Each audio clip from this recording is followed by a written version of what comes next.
D'abord, moi je pense que le rôle d'un syndicat, c'est de défendre ses militants.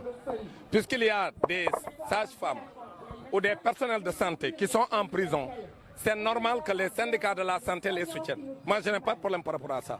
Parce que si un enseignant est en difficulté, moi, en tant que syndicaliste, secrétaire général de syndicat, mon premier réflexe, c'est de les défendre. Mais les défendre ne veut pas dire que le peuple sénégalais également n'a pas le droit d'exiger que certains comportements cessent dans la santé. Donc, chacun joue son rôle. Le peuple sénégalais exige que les Sénégalais soient mieux traités dans les hôpitaux, que les Sénégalais soient mieux traités dans les postes de santé, qu'une femme ne perde plus la vie en donnant la vie. C'est ça la position des Sénégalais. Ça ne veut pas dire que nous sommes contre cette personne ou cette telle autre personne. Mais nous considérons que ce qui est en train de se passer dans ce pays ne peut plus continuer. Parce que les hôpitaux sont des mouroirs. Vous y allez et vous êtes stressé. Quand votre femme est enceinte, vous avez des inquiétudes parce qu'on vous fait valser d'un hôpital à un autre pour vous dire que vous n'avez pas de place. Arrivé dans les structures de santé, parfois on vous néglige jusqu'à ce que parfois votre enfant perde la vie ou que votre femme perde la vie.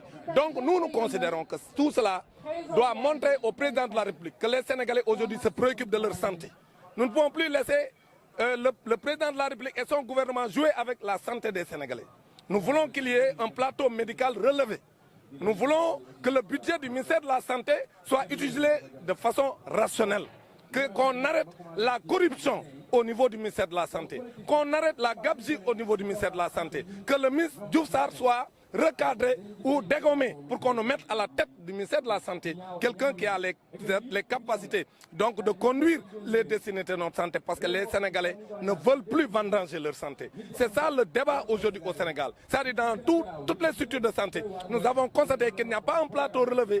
Nous avons constaté qu'il n'y a pas un personnel qualifié. Nous considérons qu'il n'y a pas de responsabilité au niveau donc, de la structure qui permette vraiment d'asseoir un système de santé qui est viable. Donc c'est sur ce débat-là que nous posons. C'est pourquoi les Sénégalais veulent qu'ensemble, nous puissions mettre la pression nécessaire sur le président de la République Macky Sall pour qu'il comprenne qu'aujourd'hui, on doit aller dans le sens de réformer la santé, d'avoir à la tête du ministère quelqu'un qui est capable. Parce que ce qui est en train de se passer récemment au niveau de la grande pharmacie dakaroise, au niveau de la place de l'Indépendance, ça également c'est une autre injustice. Une dame qui s'appelle Aïcha Goundiam, qui exerce son métier à la place de l'Indépendance depuis 1981.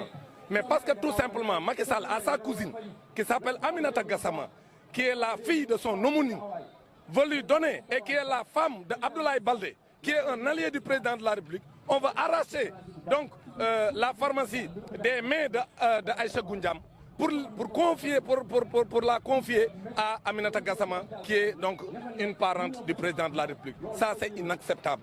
Dans une République, ça ne doit pas se passer comme ça. Le Sénégal appartient à tous les Sénégalais. Le président de la République, Macky Sall, ne doit pas protéger ses siens. Parce que tous les Sénégalais sont derrière lui. C'est lui qui est le président de la République pour encore 20 mois. Parce que dans 20 mois, le président Macky Sall va dégager le plancher.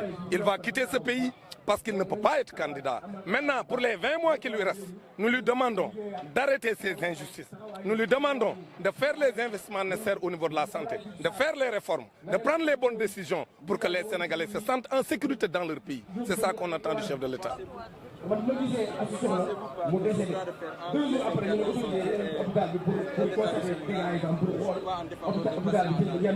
Oui, mais les syndicats de la santé jouent leur rôle parce qu'ils sont lésés sur le système de rémunération comme nous on l'a fait dans le secteur de l'éducation.